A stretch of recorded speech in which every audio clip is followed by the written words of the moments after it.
Hi, I'm Sam, Dr. Sam Morgan, British Menopause Society accredited menopause specialist and founder of Rethink Menopause. In this video today, I'm going to give you a few tips about how to use Androfeme, a type of testosterone treatment. Androfeme comes in a tube, it's a cream, and comes with a syringe to make the dosing relatively straightforward. Typically, the starting dose is 0.5 ml a day, and you can see here on the syringe it's got the little markers there to help you.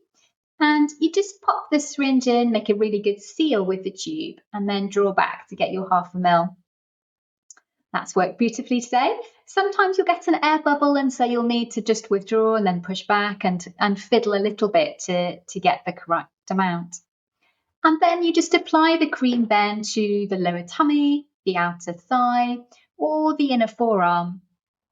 You need to rub it in, make sure it's absorbed well, and then allow a bit of time before you dress just to make sure that it's been properly absorbed. And then wash your hands and just think about reducing that risk of the testosterone being transferred to anybody else. You want it to be used for you and not be applied to your child or pet accidentally through them touching that area shortly after you've applied it. There can be a bit of extra hair growth at the site of application, so it can be good to rotate where you apply it, using it on the left side and then the right side, for example. On a practical level, that can be quite hard to remember.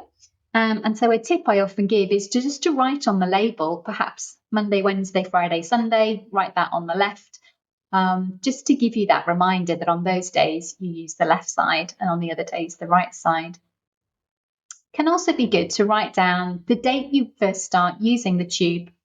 If you are using 0.5 ml a day, each of these tubes should last about 100 days. And so jotting down the date can help you remember when you might need to order some more, and also help you gauge whether you're using that correct sort of amount. Now, the blood test monitoring is also really key and important to monitor the safety of the treatment to check those levels are staying within the female range.